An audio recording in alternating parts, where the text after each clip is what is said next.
We have a guest with us this morning, and it is Mary Carrier. And Mary had a very entertaining evening last night watching the Newburyport City Councilors. Oh, yes.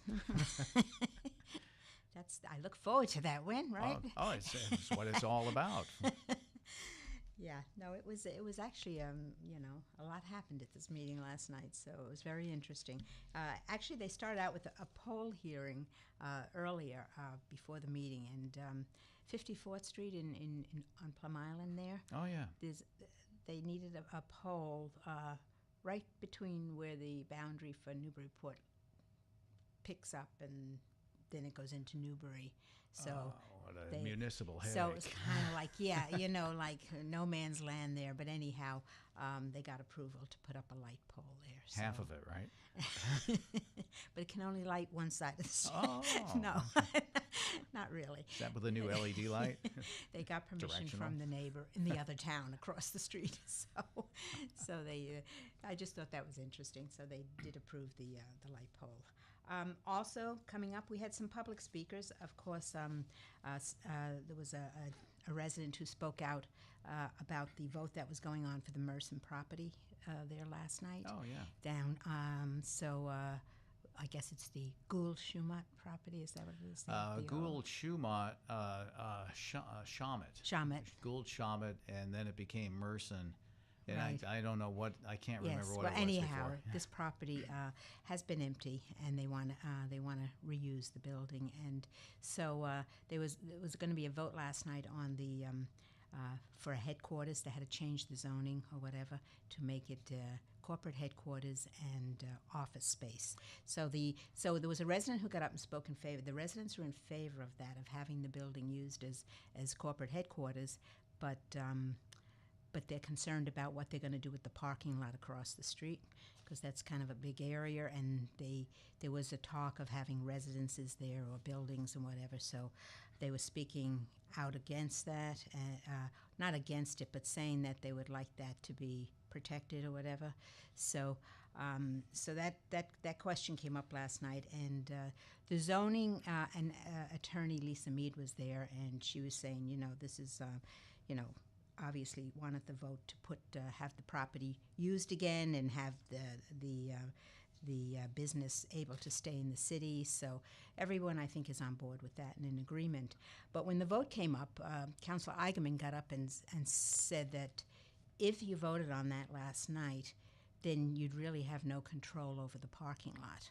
So that was kind of, it would all be in, the one vote. Yes, the corporate headquarters and the office is fine, but then they wouldn't be able to it would all be in one vote. So they wanted to put in a special permit to just cover the building.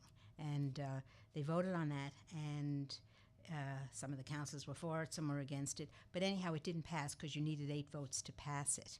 So it failed. So that meant, and then they voted on the property, and that failed.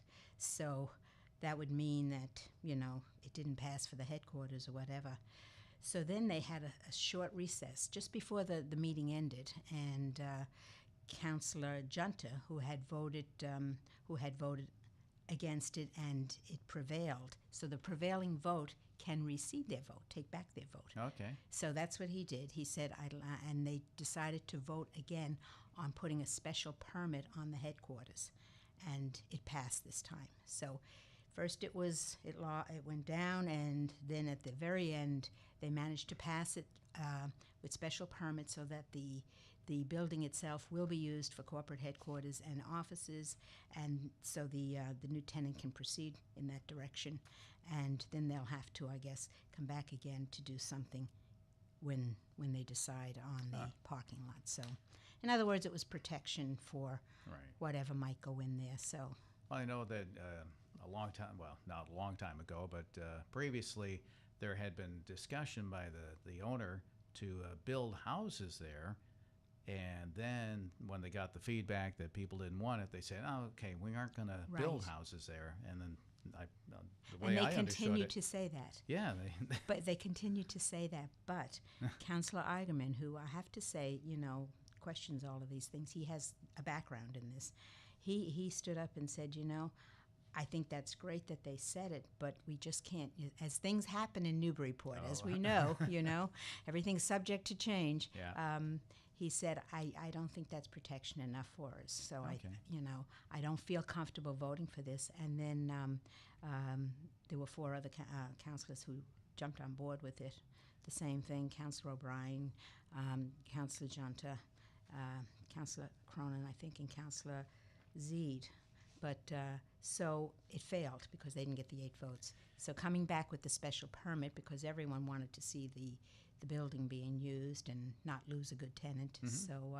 So they did that with the special permit. The special permit passed, which failed in the beginning, but then passed, and they were able to do it. So And then the I guess the concept is, with the industrial park or anything zoned industrial, you can't have office space there because that's not industrial. Is that correct? right. So they had Okay.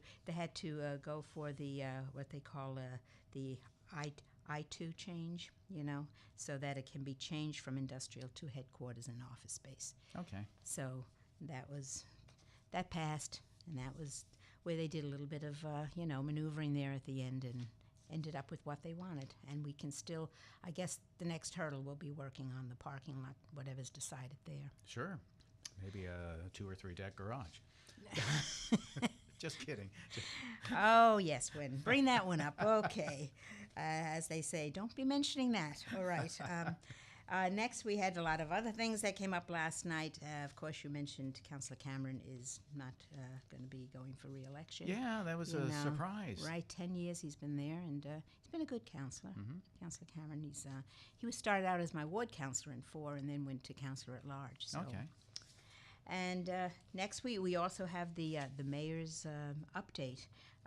Evergreen Development, the ACOM report on drilling provided some new information on the aquifer as well as new data on the groundwater levels. So they were going to, the Water and Sewer Commission voted on September 20th to require a peer review of the construction and design in the groundwater levels by an engineering firm of Woodward and Curran. However, the Planning Board voted to add this scope to Horsley and Whitney's peer review that is required by the Conservation Commission, and we should have the additional data in approximately 1 month on that. The intermodal facility garage completed design plans and bid documents arrived yesterday from Desmond Associates, and they're available for review in the planning office. Closure on the sale of the property from NED to the city is contingent on the relocation. This will be followed by the demolition of the building, and NED has 60 days to complete this. The Minco is awaiting a sign-off on the resolution of the abutter dispute regarding affordable housing development on the MBTA property in our 40R smart growth for 76 rental units. This is out by the train station. And they also need a sign-off from National Grid, and the project is ready to move forward. Finnegan Way water main replacement will be completed this week. The Phillips Drive update to the neighborhood on the hydrology study and other assessments in the process will be discussed at a meeting on September 27th, 6 o'clock at the Senior Community Center. The Plum Island hydrants, as of last week, 6 hydrants were replaced, and as they do the work, they seem to be getting faster with it, so they are becoming more familiar with the work, and so this should be moving along, the Plum Island hydrants. Oh, okay. And Senator Ives and Representative Kalkos coordinated a meeting with Mass DOT with the bridge operators, and the maintenance crew and with Marshall Murray and Chief Fowler from Salisbury to review the problem of the Gillis Bridge drawbridge. Oh, that We've had is a problems problem. with that. Yeah. That's another one that comes up all the time. 2 or 3 times this past summer, right? They just can't seem to get that right. So they realize that the technology is old now and it's unreliable, and the motor and the parts have to be replaced. So they're going to start that on November 15th. So there'll be another follow-up meeting in the spring. Yeah. But that's something, yes, that's been giving us problems for quite a while. So. Wow. Okay. So that was well, there was a lot to the mayor's update, but that was, there's a search committee that's being formed shortly to initiate the process for the new superintendent. We need a new superintendent and she or he will begin on July 1st in 2018. They were sorry to hear of Susan Vicar's retirement, but Cheryl Sweeney will chair the search commission. Bruce Menon will represent the school committee. Barry Connell has volunteered to represent the city council, but they're going to put out a press release because they're looking for some interested people to serve on the search committee. They need some regular residents, parents. The mayor would like to kind of keep it down to about 10, but... Well, you don't want to be on the search committee. You want the job, right? Oh, sure, Win. I'm at a point I want any job, I'll tell you. You know of one? Let me know. What could go wrong? This retirement is a killer, let me tell you. No. Yeah. I'm going to start my own search committee. That's what I'm going to do, yes. So you want to be on it, Win? Yeah, okay. The school committee meetings, the joint ed meetings, will be held in October, November, and December at the Senior Community Center in hopes that they will increase the attendance there. Okay. And let me just move along here. The in-street playground.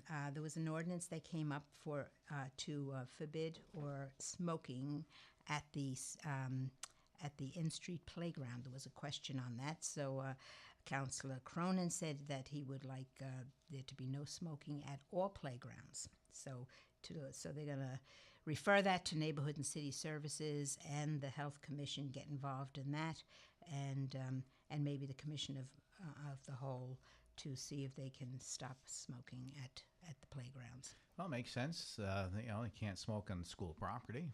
No. So there's certain municipal facilities where they forbid smoking. Yeah. So they just want to cut it down as much as possible. Yeah. I don't know how you enforce something like that, but these little kids don't want to give up smoking. Only joking. Win and I like to have a little humor once in a while. Okay. They're going to have to leave their cigarettes at home. No. So I think that's a good thing, though. It is a good thing to look out for the health of everyone. That's right. So I think you've heard enough from me, Win. I think I'll be moving along. All right. Well, I want to thank you for joining that. When's their next meeting? It's going to be actually Columbus Day is coming up, so it's not going to be on the Monday night. It's going to be on the Tuesday night. Okay. Yes. If it's a holiday Monday night, they decided to do it on the next night. So that'll be the 10th, I think. All right. October 10th. Well, it's a busy time over at Newburyport City Hall, and lots of things going on. And that's, again, for me, I never suspected that Ed Cameron would not run for re-election. No. I know he seems to love the job. He does love the job, and I think it's sometimes you have to make a decision. He's got his family, the kids, but then he told me when I spoke to him afterwards, it's mainly because his workload has increased, and so you have to put that first, as we all know. Oh yeah. All right. Well, Mary, thank you so much for joining us today. Thank you, Win. And any meetings you're going to be going to in addition to the city council meetings? Anything you want to? Do you know of any, Win? Do you know of any that I can go to? Yeah, I think there is one at Plum Island tonight, I think. Well, there's the Alliance Plum Island on Friday morning at 10:30, where they're talking about the tides coming up to within 50 feet of 71st and 76th Street. Mm-hmm. So that's I can't remember the full name of the alliance, but Senator Bruce Tarr chairs that meeting. So that's going to happen at Pitta Hall Friday morning at 10:30. Oh, okay. If you'd like to do that one. No, that's fine. The tides, as long as the tides don't reach my house, I'm fine. Yes, but no, I no, that is a big concern. And it's probably a very interesting meeting. I bet it will because be, things are changing out there, and we don't want to lose any more houses. So, no, not at all. Or any more beach. Or any more beach. Yes, that's important. So. All right. Well, thank you, Mary. Thank you, Win. All right, and we'll see you all around town. Mary Carrier, our guest this morning here on Joppa Radio 96.3 FM. And we have a guest with us this morning, Iain McGregor from the Amesbury Fire Department. And Iain, good morning to you. Good morning, Wynn. How are you today? I am doing just fine. I'm glad we could get you in today before they close all those roads in Amesbury tomorrow. Yes, we saw that. You would have been stuck. Yes, we would have. But no, I guess they're going to do some milling or something like that, so it's going to be nice. Yeah, they've started a pretty aggressive paving project in Amesbury, so they're going to be paving a lot of those roads. They got to dig them up first and then pave them up. Yeah, and it'll be nice once they do the paving on Main Street down by the river. Yes, that's definitely one of the worst spots in town. I know it hurts. It hurts cars when they hit those potholes. What about fire trucks? Oh yes, our vehicles definitely show a heavy wear and tear on the vehicle on the driving over the roads through Amesbury. Oh wow. I'm sure our patients in the ambulance will be much appreciative of all the newly paved roads. I bet they will. And you know, once you have a smooth road, then you'll be able to travel and keep your bowls of chili from spilling out. Yes, yeah. Unfortunately, we're not lucky enough to always get to take our meals with us on the road when you're working at the firehouse. Well, that's understandable. But the reason we wanted to have you on is the very famous Amesbury Chili Cook-Off is going to be taking place on Saturday. That's right. This coming Saturday, September 30th, open to the public from noon to 4. So how does that work? How do you get involved with that? I was talking to somebody last night who they have a food truck and they're brand new in business. They've only been doing it for 3 weeks, and they said, "Yeah, we have to learn about all these things that are coming up." How do you get involved with the chili cook-off? So what it is the teams show up in the morning, and anyone can enter. We started as a firefighter chili cook-off, and then we went with some firefighters. We've now got some police teams, and we also have local businesses will put together teams. So anyone really, we kind of open it up to anyone who's a local individual who wants to gather a couple friends together and come down and try to compete, or if you have started your own food truck and you want to kind of get your name out there and come down and try to compete.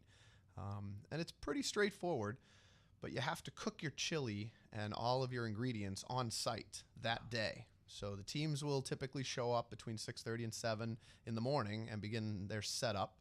And then 8 o'clock is when we kind of set the gun off and they can begin their cooking. So under the rules, you're not allowed to do any food prep other than mix spices prior to the event.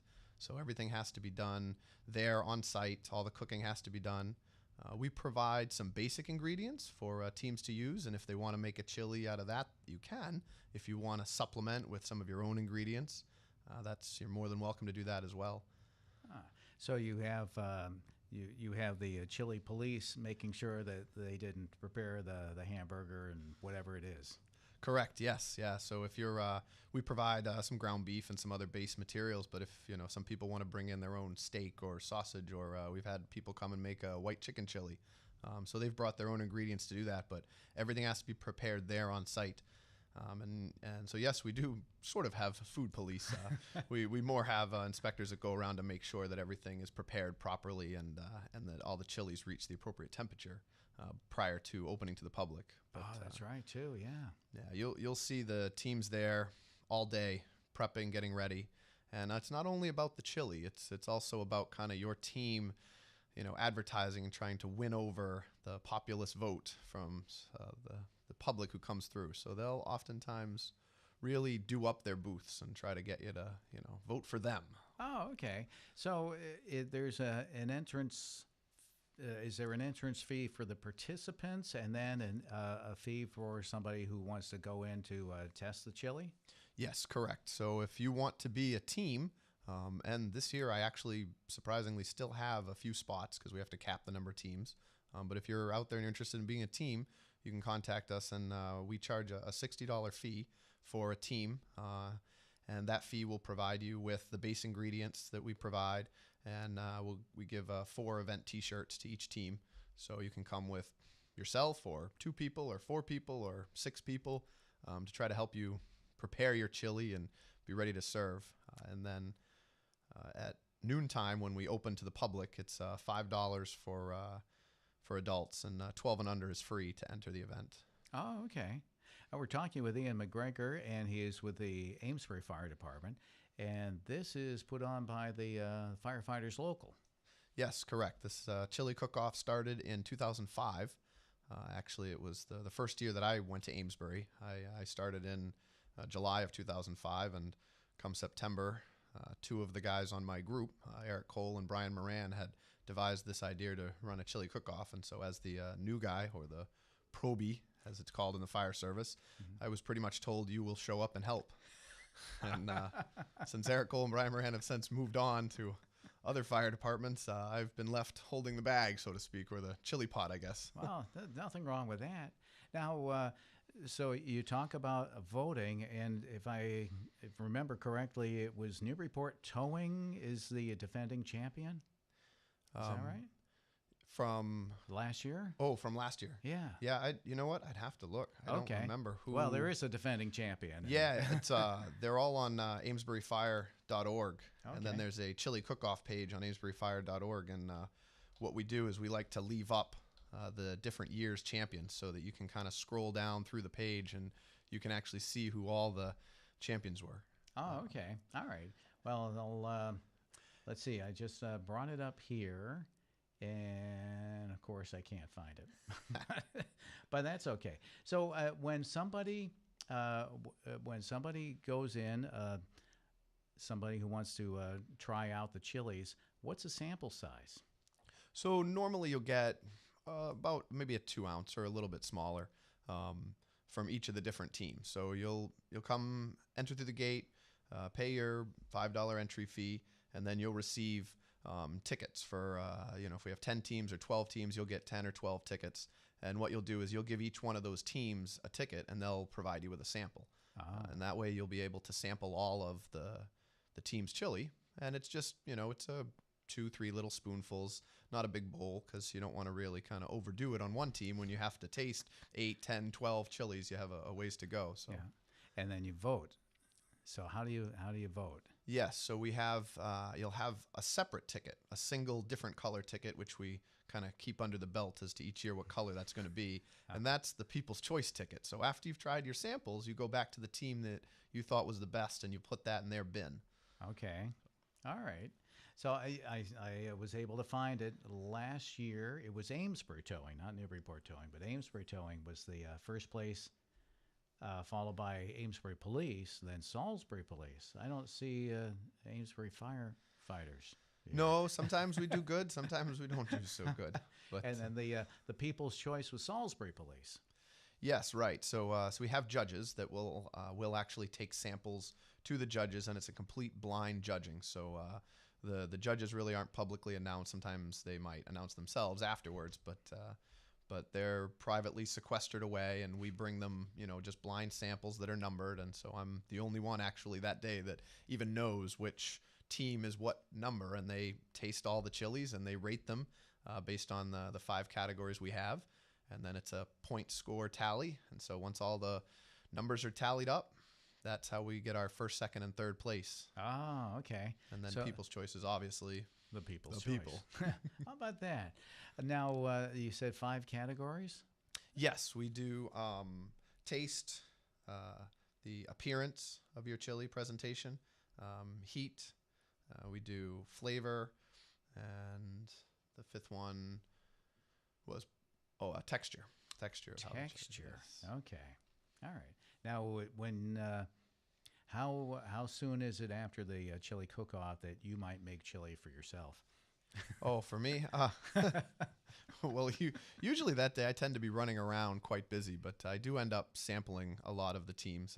They always seem to think that if they offer me a sample and I like it, that somehow they'll get a better placing, but it doesn't really work that way because I have no control over what the judges select. How about that? So this is going to be at the Front Street parking lot? Yes, correct. The Barking Dog has been our #1 sponsor since we started this, and they're just absolutely phenomenal for us. They provide all of the food safe, and more importantly, they provide the beer to go with your chili. Oh, so, okay. Yeah. See, I was wondering how you cleaned your palate. Yes, yeah, we have beer for sale, and then they also offer a small selection of other items to eat. So if you're not really into chili, you can still come enjoy the festivities. Have a beer, a water, a soda, and get some food from the dog basically that they provide there, which is nice. And then all of those sales between the gate sales and all of the food and the beer sales, and that all goes into our donation pot, as we call it, our donation line item for the firefighters. Okay. And some of the projects that you've supported over the years? From our local, we initially started the chili cook-off as kind of a donation for MDA, and then we moved on and selected some other ones over time. We did the Shriners Burn Hospital Transportation Fund, and then we thought that it would probably be better to bring it local, especially when the economy kind of turned and a lot of the local charities were really hurting and looking for donations. So we put out there, well, people already contact the Firefighters Association looking for donations, so let's take this money and let's channel it to those people. So okay. So everybody from our neighbor's table to local sports teams to the Amesbury Senior Center, anybody who puts forward looking for a donation, that's basically where a lot of that money comes from. Oh, that's fantastic. So you're helping out folks. Besides saving their lives, you're helping them with their projects too. Yes, we try. We just want to be good community neighbors and members of the actual community rather than just somebody who works for the city. Yeah, be commended for that. We're talking with Iain McGregor, and he is with the Amesbury Fire Department. And everybody on the fire department's a paramedic, right? Just about at this point in time. We still have a few EMTs, basic EMTs. When they first started the ambulance a long time ago now, the basic EMT was kind of the premier level of care that was provided. And then as time has moved on, paramedic has become the base level of care, the pretty much the expected from the citizens. Okay. So Amesbury has been hiring paramedics and making paramedic firefighters for over the last 10 years now. So you primarily become a paramedic to begin with, and then you become a firefighter? You go to that training? Yes, that's the way most people end up doing it, because Amesbury Fire and a lot of other municipal fire departments have found it easier to hire someone who's already trained as a paramedic and already has some experience under their belt in that aspect, and then train them to be a firefighter. Okay. Well, it sounds like there's a system there, and that's a good thing. Yeah. So the Amesbury Fire, we'll call it Amesbury Firefighters Chili Cook-Off. That's coming up Saturday and open to the public starting at noon till 4. And then the teams, which you still have some openings for, they need to get a hold of you to register to get in there. And they can't run out of food, can they? No, that's a good point.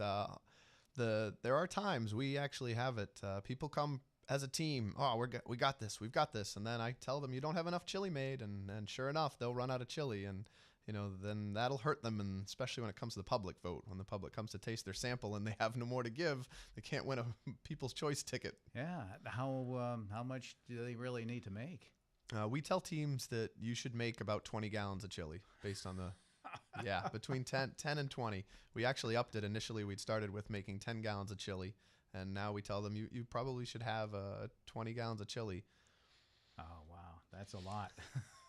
That's a lot. And you can't take it home either, can you? Well, if you bring a lot of Tupperware containers, I guess. Let's see. The first place, Amesbury Towing, was last year. 2 years ago, Amesbury Talks. What's that? Amesbury Talks.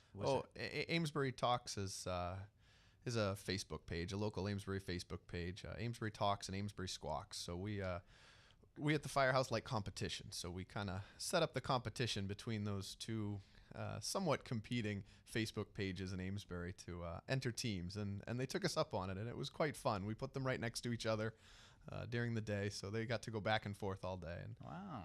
Now, 3 years ago, Salisbury Fire took first place, and Reading Fire took place, so second place. So you got folks from all over the area coming in. Yes, we do. We offer it up. Some of the fire departments in the area have pretty well-established chili teams, and they're pretty professional. They'll show up with a whole booth set up and everything. Wow. Now, I see that Amesbury Fire won the People's Choice back in 2015 and 2014, and the year that you won that, 2014, the Amesbury City Council came in last place. So I guess the last place champs, how'd that work? Well, I'm sure that's probably a sore subject with some, but they tried a blackened smoked paprika flavor, which didn't really win over the crowds. But they really they had a good time. They gave it their all. I've been trying to get them back, but I don't know if it was a little too much to push them for the first year when they unfortunately did come in last place. Hey, somebody has to come in last. It's the foundation for everything, right? That's true. That's true. Because now I look at it this way, where I tell them every year there's only one way to go, and that's up. All right. So noon to 4, and it's tickets available at the door, and it helps out with your charitable foundation, charitable giving, and it's a great fun time. Fun. Now, is there going to be music and things like that? Yes, we have a live band. We also have a DJ who plays to fill the other spots, and then we provide entertainment for the children as well, so we want to make this truly a family event. So as we said, we do have other food selections that children might be more interested in. And we are bringing back the large obstacle course bounce house. It's something like 63 feet long, and the kids just absolutely loved that. Last year they would challenge each other and go through it. And then we're bringing in a bubble entertainer this year. So Oh, yes. okay. Yeah, that always is a lot of fun. And I've seen some. I don't know if this bubble entertainer can actually put the bubble all over, step in the bubble and all that stuff. Do you know that? Yeah, I don't know. We're going to have to see. It's Captain David the Bubble Pirate, and he comes with all sorts of accoutrements to make bubbles with. So I'm sure the kids will quite enjoy that. Oh, that'll be fun. And you have some good weather, too. It's going to be 63, not too hot, not too cold. No rain in the forecast, so looking forward to that. That's exactly what we look for. A nice, cool, crisp fall day where you can come, enjoy your chili, have your beer, relax. We have a number of kind of local vendors. We always open it up. We don't have a vendor fee for any local business, so they're more than welcome to come and advertise, show off what they have to offer for the community. So we usually have a number of vendors that take it up. The nice thing that we really like about it is that we hold it right in downtown, so we try to bring in as much foot traffic into downtown Amesbury as we can. So. Yeah. Any other, you mentioned the Barking Dog as a sponsor. Any other sponsors you'd like to mention? Yeah, the Barking Dog is like we said, pretty much been there from the get-go, as well as Creative Touch Designs in Salisbury. They've been making our T-shirts and sponsoring that since the first year. Vermette Supermarkets provides the peppers and onions that we provide to the teams. Haverhill Beef will donate, the beef that we offer up for the teams. So it sounds like a group project, and everybody benefits, and folks are going to get filled up, and they'll have the chili judged. How many teams are generally you get in there? We usually have between 8 and 12 teams. We kind of cap it at that 12 to 14 number because it gets to the point where you've had just too much chili. Yeah. Oh, I get you. So you have all that chili to sample, and then the judges will be there. They'll make their choices, and then, of course, the people's choice, which is really what it's all about.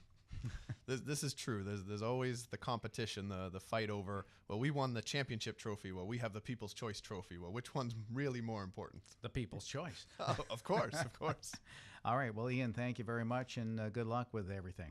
Great. Thank you very much. All right. Iain McGregor from the Amesbury Fire Department talking about the 2017 Chili Cook-Off that's going to be taking place Saturday from noon till 4 at the parking lot next to the Barking Dog in downtown Amesbury, and it all benefits charity, of course.